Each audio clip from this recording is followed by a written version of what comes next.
நமது மெய்ப்பரும் நமது மீட்பரும் நமது ஆண்டவருமாகிய இயேசு கிறிஸ்துவில் பிரியமான உறவுகளே, நாள்தோறும் வத்திக்கான் வானொலி நிகழ்ச்சிகளை அருள் ஒளி இணையதளம் வழியாக உங்களுக்கு நாங்கள் ஒளிபரப்புகின்றோம்.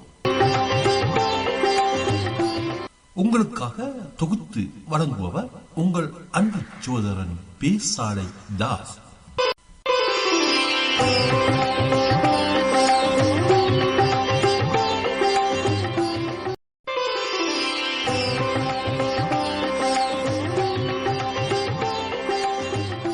லவ்தேத்து இயேசுஸ் கிறிஸ்துஸ்.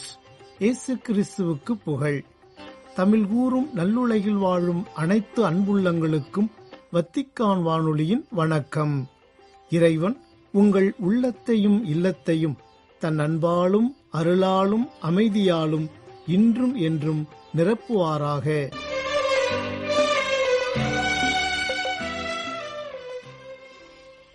அன்பு நேயர்களே, வத்திக்கான் வானொலி இன்று உங்களுக்கு வழங்கவிருப்பவை ஞாயிறு மறைவுரை சிந்தனை மற்றும் செய்திகள்.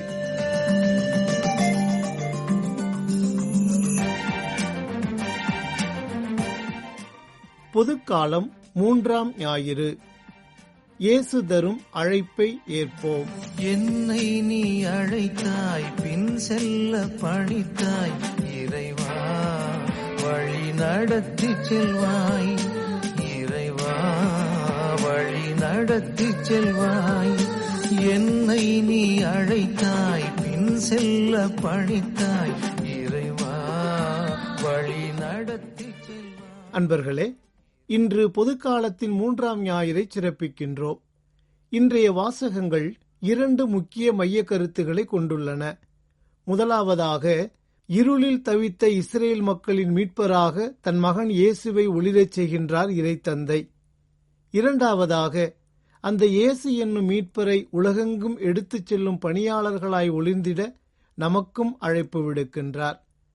இன்றைய முதல் வாசகத்தின் முதல் பகுதியானது நற்செய்தி வாசகத்தில் மீண்டும் எடுத்து காட்டப்படுகிறது. இவை இரண்டிற்கும் மிக முக்கிய தொடர்பு இருக்கின்றது. இப்போது முதல் வாசகத்தின் முதல் பகுதியை வாசிப்போம். முற்காலத்தில் செபுலோன் நாட்டையும் நப்தலி நாட்டையும் ஆண்டவர் அவமதிப்புக்கு உட்படுத்தினார். பிற்காலத்திலோ பெருங்கடல் வழிப்பகுதி, யோர்தானுக்கு அப்பாலுள்ள நிலப்பரப்பு, பிற இனத்தார் வாழும் கலிலேயா நாடு ஆகிய பகுதிகளுக்கு மேன்மை வரச் செய்வார். காரிருளில் நடந்து வந்த மக்கள் பேரொளியை கண்டார்கள். சாவின் நிழல் சூழ்ந்துள்ள நாட்டில் குடியிருப்போர் மேல் சுடர் ஒளி உதித்துள்ளது. மேலும் நற்செய்தி வாசகத்தில், யோவான் கைது செய்யப்பட்டதை இயேசு கேள்விப்பட்டு கலிலேயாவுக்கு புறப்பட்டுச் சென்றார். அவர் நாசரேத்தை விட்டு அகன்று செபுலோன், நப்தலி ஆகிய இடங்களின் எல்லையில் கடலோரமாய் அமைந்திருந்த கப்பர்நாகுமுக்கு சென்று குடியிருந்தார் என்றும், பின்பு இறைவாக்கினர் எசாயா உரைத்த பின்வரும் வாக்கு இவ்வாறு நிறைவேறியது என்றும் எடுத்து காட்டப்படுகிறது. அன்புக்குரியவர்களே, இதனை விளக்குவதற்கு பழைய ஏற்பாட்டில் நிகழ்ந்தவற்றை இப்போது நம் நினைவுக்கு கொண்டு வருவோம். அதாவது, யோசுவாவின் தலைமையில் இஸ்ரேல் மக்கள் வாக்களிக்கப்பட்ட நாட்டை அடைந்தபோது அந்நாட்டின் பகுதிகள் 12 குலத்தாருக்கும் வழங்கப்பட்டது. செபுலோன், நப்தலி நாடுகளை தவிர மற்ற நாடுகளில் அங்கு ஏற்கனவே வாழ்ந்து கொண்டிருந்த வேற்றின மக்களை விரட்டிவிட்டே அவைகளை அவர்களுக்கு கொடுத்தார். ஆனால் செபுலோன், நப்தலி நாட்டிலிருந்த வேற்றின மக்களை அவரால் விரட்ட முடியவில்லை. எனவே யோசுவா இந்த 2 நாடுகளையும் இஸ்ரேல் மக்களுக்கு வழங்கிய போது அங்குள்ள வேற்றின மக்களோடு இணைந்து வாழுங்கள் என்று கூறிவிட்டார் யோசுவா. எனவே இந்த 2 நாடுகளுக்கும் சென்ற இஸ்ரேல் மக்கள் அந்த வேற்றின மக்களோடு இணைந்து வாழ வேண்டிய சூழல் ஏற்பட்டது. இச்சூழல் ஒருவேளை இஸ்ரேல் மக்களுக்கு ஓர் அவமதிப்பாக கூட இருந்திருக்கலாம். மேலும் இந்த 2 நாடுகளும் கலிலேய பகுதியில் யோர்தானுக்கு அப்பால் வருகிறது. பெருங்கடல் வழி பகுதியே என்றும் கூறப்பட்டுள்ளது. அப்படியென்றால் இஸ்ரேல் நாட்டையும் எகிப்து போன்ற பிற நாடுகளையும் இணைக்கும் பெரியதொரு வியாபார சாலையாகவே இது இருந்திருக்கின்றது. அது மட்டுமன்றி இச்சாலையானது எல்லா இனத்தவரும் கூடிவரும் இடமாகவும் இருந்திருக்கின்றது. எனவேதான் யூத மக்களுக்கு மட்டுமே பயன் தரும் விதத்தில் எருசலேம் ஆலயத்தில் இயேசு தனது நற்செய்தி பணியை தொடங்காமல் எல்லா நாடுகள் மற்றும் இன மக்களை சென்றடையும் வகையில் மனம் மாறுங்கள், ஏனெனில் விண்ணரசு நெருங்கி வந்துவிட்டது என்று முழக்கமிட்டு தனது பொதுவாழ்வு பணியை எல்லா இனத்தவரும் வாழும் செபுலோன் நப்தலி நாடுகளின் பகுதியில் தொடங்குகின்றார். இதன் காரணமாகவே குழந்தை இயேசுவை யோசேப்பும் அன்னை மரியாவும் கோவிலுக்கு கொண்டு வந்தபோது அக்குழந்தையை கையில் ஏந்தியவராக, மக்கள் அனைவரும் காணுமாறு நீர் ஏற்பாடு செய்துள்ள உமது மீட்பை என் கண்கள் கண்டுகொண்டன. இம்மீட்பே பிற இனத்தாருக்கு வெளிப்பாடு அருளும் ஒளி. இதுவே மக்களாகிய இஸ்ரவேலுக்கு பெருமை என்கின்றார் சிமியோன். ஆக இயேசுவை போல நாமும் சாதி, மத, இன, மொழி வேறுபாடு பாராமல் அனைவருக்கும் பணியாற்றிட வேண்டும் என்பதை இன்றைய முதல் சிந்தனை நமக்கு தெளிவுபடுத்துகின்றது. நற்செய்தியின் இரண்டாவது பகுதி இறையாட்சி பணிக்காக இயேசு சீடர்களை அழைக்கும் பகுதியாக அமைகின்றது. அதாவது, மீன் பிடிப்பவர்களுக்கு மனிதர்களை பிடிக்கும் புதிய பணி கொடுக்கப்படுகிறது. மேலும் முதல் சீடர்களை இயேசு அழைத்த போது அவர்கள் எவ்விதமான சாக்கு போக்கும் சொல்லாமல் எல்லாவற்றையும் விட்டுவிட்டு அவரை பின்பற்றுவதை பார்க்கின்றோம். அதாவது, இயேசுவே முதன்மையானதால் மற்ற காரியங்கள் அனைத்தும் அவர்களுக்கு முக்கியத்துவமற்று போய்விட்டது. ஆகவே நான் எதற்காக அழைக்கப்படுகிறேன், யாருக்காக அழைக்கப்படுகிறேன், எப்படிப்பட்ட சூழலில் பணியாற்றுவதற்கு அழைக்கப்படுகிறேன் என்ற கேள்விகளை எழுப்பி சிந்திப்போம். அன்பர்களே, இன்று உலகின் நம்பர் 1 மருத்துவராக போற்றப்படுபவர் டாம் என்று செல்லமாக அழைக்கப்படும் தாமஸ் கத்தேனா. சூடான் நாட்டின் நூபா மலை பிரதேசத்தில் உள்ள ஒரே மருத்துவமனை இரக்கத்தின் அன்னை என்ற மருத்துவமனை மட்டும்தான். ஒரு சில சுகாதார மையங்கள் இருந்தாலும் இங்கே மருத்துவர்களே கிடையாது. அந்த 90 மைல் சுற்றளவில் வாழும் ஏறத்தாழ 7,50,000 மக்களும் நம்பியிருப்பது இரக்கத்தின் அன்னை மருத்துவமனையைத்தான். அத்தனை பேருக்கும் சேர்த்து அங்கே பணியில் இருப்பது ஒரே ஒரு மருத்துவரான தாமஸ் கத்தேனா மட்டுமே. இத்தனைக்கும் அவர் அந்த மண்ணின் மைந்தர் கிடையாது. அவர் ஓர் அமெரிக்கர். நூபா போரால் பாதிக்கப்பட்டுள்ள பகுதி. இங்கு குண்டு வீசுவது எதிரி நாடு அல்ல, சூடான் அரசேதான். சொந்த மக்களை அரசே கொள்ளும் அதே நிலப்பரப்பில் மரண பயத்தை வென்று மனிதநேயம் கொண்டு அப்பாவி சூடான் மக்களின் உயிரை காக்கும் மருத்துவ பணிக்காக தன் வாழ்வையே அர்ப்பணித்திருப்பவர்தான் டாம். சிறுவயதிலிருந்தே இறைபக்தி கொண்டவர். பிறருக்கு உதவ வேண்டும் என்பதில் ஆர்வம் கொண்டவராக இருந்தார். விவிலிய கதைகளை விரும்பி படித்தவர். குறிப்பாக புனித பிரான்சிஸ் அசிசியாரின் வாழ்வால் இவர் தீவிரமாக ஈர்க்கப்பட்டவர். பொறியியல் படிப்பு முடித்தாலும் மக்கள் பணி என்பதே டாம் மனதில் நிழலாடி கொண்டிருந்தது. நேவி ஸ்காலர்ஷிப் கிடைக்கப் பெற்று வடக்கு கரோலினாவின் டியூக் பல்கலைக்கழகத்தில் மருத்துவ படிப்பில் சேர்ந்தார் டாம். மருத்துவ படிப்பின் 4வது ஆண்டில் கென்யாவில் 2 மாதங்கள் தங்கி மருத்துவ பணி செய்தார். கென்யா நாட்டின் மொழி அவருக்கு தெரியாது. ஆனால் அந்த மக்களின் பரிதாப முகங்கள், அவற்றில் நிறைந்திருந்த ஏக்கம், நோய், வலி நிவாரணம் கிடைத்தபோது கண்களில் பெருகிய நன்றி உணர்வு யாவும் அவரை அதிகம் பாதித்தது. அப்போது டாக்டர் டாம், இதுவே என் பாதை, இதுவே என் பணி, இதுவே நான் விரும்பிய வாழ்க்கை என உறுதியாக தீர்மானித்தார். 1999ஆம் ஆண்டில் அடிப்படை வசதிகள் கூட இல்லாத கென்யா நாட்டின் கிராமம் ஒன்றின் மருத்துவமனையில் தன் பணியை தொடங்கினார். அங்கே 2 ஆண்டுகள் பணியாற்றிய பின் நைரோபியில் புனித மரியன்னை மருத்துவமனையில் 6 ஆண்டுகள் பணி செய்தார். இருண்ட கண்டத்தின் இன்னல்கள் ஒவ்வொன்றும் அவருக்கு அப்போதுதான் புரிய தொடங்கியது. கருப்பின மக்கள் மீதான அவரது அன்பு, பாசம், அக்கறை அதிகரித்து கொண்டே போனது. 2007ஆம் ஆண்டு அடுத்த மருத்துவ பணிக்காக அவர் தேர்ந்தெடுத்த பகுதி முன்னேற்றத்தின் எந்தவித அடிச்சுவடும் பதியாத சூடானின் நுபா மலைகள் சூழ்ந்த கிடல் என்ற ஊர். அங்கே பல மைல் சுற்றளவில் எங்கும் மருத்துவமனையே கிடையாது. வேத போதக அமைப்பு பண உதவி செய்தது. மக்கள் வியர்வை சிந்தினார்கள். நுபா மலைகளிலிருந்து கொண்டு வந்த கற்கள் மருத்துவமனை கட்டடம் எழ உதவின. 300 படுக்கைகள், பரிசோதனை கூடம், எக்ஸ்ரே உள்ளிட்ட வசதிகள் நிறைந்த மருத்துவமனை 2008ஆம் ஆண்டு மார்ச் மாதம் முதல் இயங்கத் தொடங்கியது. வேத போதக அமைப்பு மாதந்தோறும் வழங்கும் $350 மட்டுமே டாமின் வருமானம். அதையெல்லாம் அவர் கருத்தில் கொள்ளாமல் மக்களின் மருத்துவராக அங்கே தன் பணிகளை தொடர்ந்தார். 2011 ஆண்டு வரை பெரிய அளவில் பிரச்சனை இல்லை. ஆனால் சூடானிலிருந்து தெற்கு சூடான் தனி நாடாக பிரிந்த நேரத்தில் நுபாவில் பிரச்சனைகள் தொடங்கின. சூடான் அரசு 2011 ஆண்டில் நுபா இனப்படுகொலையை தொடங்கி வைத்தது. திடீரென போர் விமானங்கள் பறந்து வந்து கொத்து கொத்தாக குண்டுகளை வீசி மக்களை கொல்லத் தொடங்கின. இந்நிலையில் என்றாவது ஒரு நாள் மருத்துவமனை மீது குண்டு வீசப்படலாம் என டாம் அடிக்கடி நினைத்ததுண்டு. 2014 ஆண்டு மே மாதத்தில் அதுவும் நிகழ்ந்தது.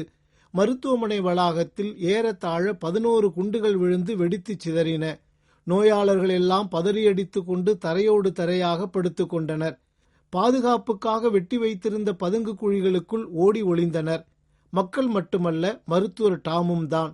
நல்ல வேளை, உயிர் சேதமில்லை. ஆனால் மரணத்தை நெருங்கிவிட்ட உணர்வு அங்கு எல்லோருக்கும் ஏற்பட்டது. அந்த சூழலிலும் கூட நமக்கு என்ன தலையெழுத்தா என அம்மக்களை விட்டு போக அவர் நினைக்கவில்லை. நம்மை விட்டால் யார் இவர்களுக்கு சிகிச்சை அளிப்பார் என்று மட்டுமே நினைத்து, என் பணி இவர்கள் பிணி நீக்குவதே என்று தீர்க்கமான சிந்தனையுடன் இன்று வரை பணியாற்றி வருகின்றார் டாம். நுபாவின் கிறிஸ்தவர்களாக இருந்தாலும் சரி, இஸ்லாமியர்களாக இருந்தாலும் சரி, அவர்களது அன்றாட இறைவேண்டல், கடவுளே, எங்கள் டாக்டர் டாம் நலமுடன் இருக்க வேண்டும், அவருக்கு எத்தீங்கும் நேரக்கூடாது என்பதுதான். அங்கு வாழும் கருப்பின கிறிஸ்தவர்கள் சொல்லும் வார்த்தைகள் அத்தனையும் உணர்வு பூர்வமானவை. அங்கு வாழும் கருப்பின கிறிஸ்தவர்கள் சொல்லும் வார்த்தைகள் அத்தனையும் உணர்வு பூர்வமானவை. இயேசு என்ன செய்தார்? நோயாளர்களை குணப்படுத்தினார். நடக்க முடியாதவர்களை நடக்க வைத்தார். பார்வையற்றவர்களுக்கு பார்வை கொடுத்தார்.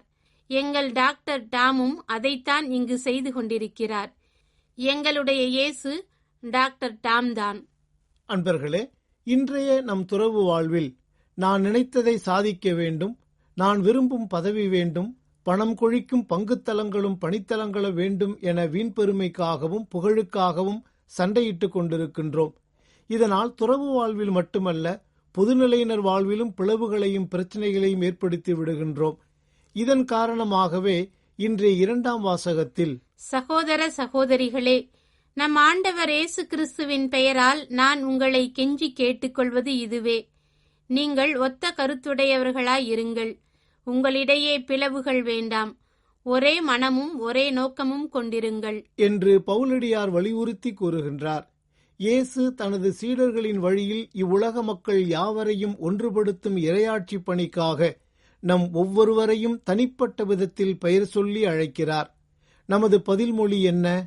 இவ்வுலக மதிப்பீடுகளை கொண்ட சாத்தானின் பக்கம் நிற்பதற்கு விரும்புகின்றோமா, அல்லது இறையாட்சியின் விழுமியங்களை தன்னகத்தே கொண்ட இயேசுவின் பக்கம் நிற்பதற்கு விரும்புகின்றோமா என்பதை தெளிந்து தேர்வு செய்வோம். அதற்கான அருள்வரங்களுக்காக இறைவனிடம் இந்நாளில் இறைஞ்சி மன்றாடுவோம். ஆயிரம் ஆயிரம் மனிதரிலே என்னை நீ தேர்ந்தெடுத்தாய், பரிசுத்த தைலத்தால் அபிஷேகம் செய்து உன்னருள் பணி கொடுத்தாய்.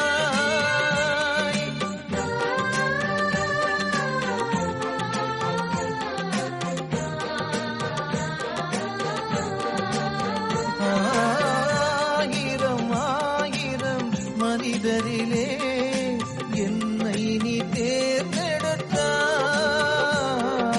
பரிசுத்த தைலத்தால் அபிஷேகம் செய்து உன்னருள் பணி கொடுத்தாய். பெறத்தறிய பேரு பெற்றேன் நான், பெறத்தறிய பேரு பெற்றேன் நான். இயேசு தரும் அழைப்பை ஏற்போம் என்ற தலைப்பில் இன்றைய ஞாயிறு சிந்தனையை உங்களுக்கு வழங்கியது வத்திக்கான் வானொலி.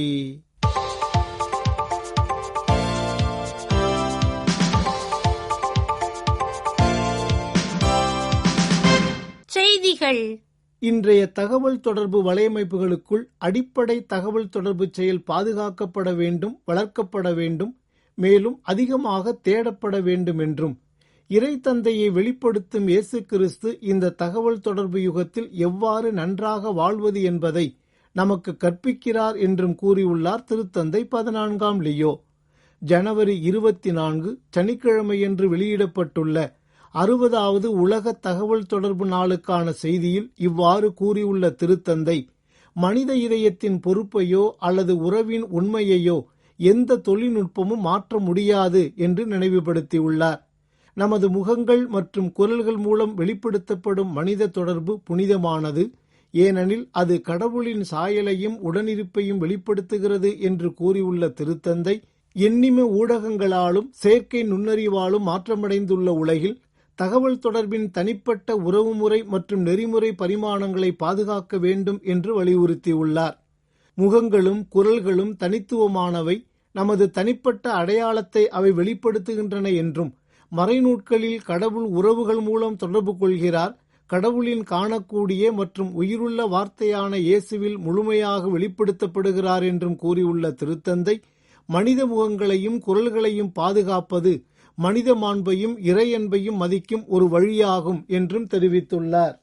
சமூக தொடர்பு உறவுகளை உருவாக்குகிறது, கூட்டு நினைவகத்தை வெளிப்படுத்துகிறது மற்றும் ஓரங்கட்டப்பட்டவர்களுக்கு குரல் கொடுக்கிறது என்றும், மரியாதை நிறைந்த தகவல் தொடர்பு நம்பிக்கை, சமூகம் மற்றும் புரிதலை வளர்க்கிறது என்றும் சுட்டிக்காட்டியுள்ளார் திருத்தந்தை.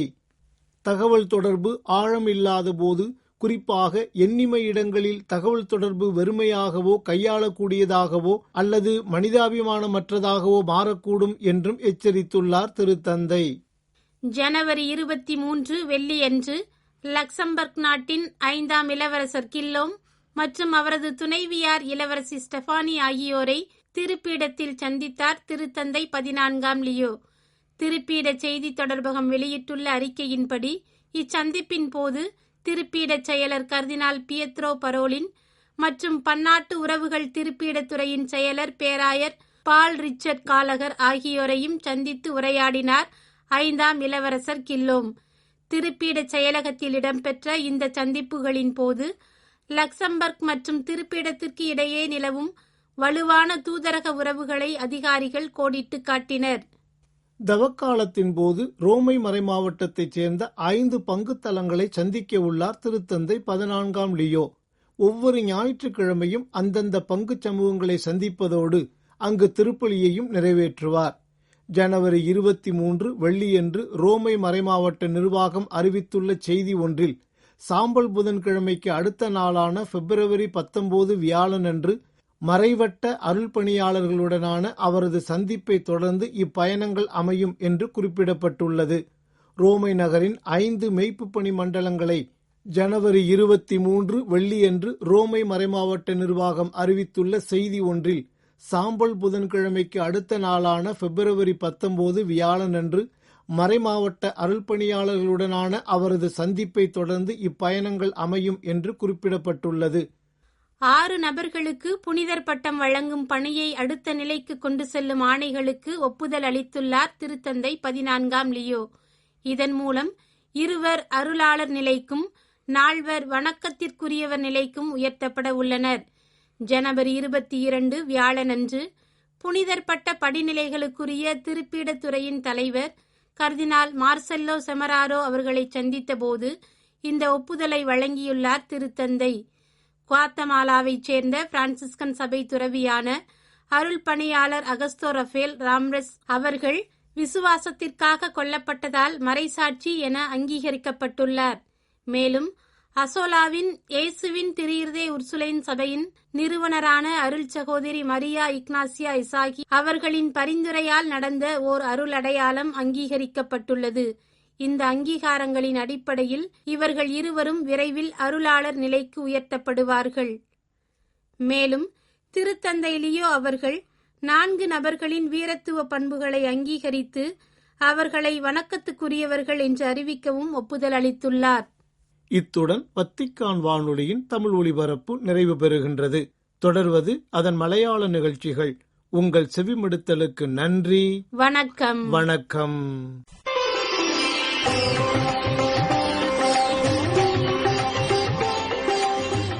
இதுவரையும் நீங்கள் செவியுற்றது வத்திக்கான் வானொலியின் இன்றைய நிகழ்ச்சிகள். மீண்டும் மற்றொரு வத்திக்கான் வானொலி நிகழ்ச்சியில் உங்கள் அனைவரையும் சந்திக்கும் வரை அன்பு விடைபெற்றுச் செல்வது உங்கள் அன்பின் பேசாலை தாஸ்.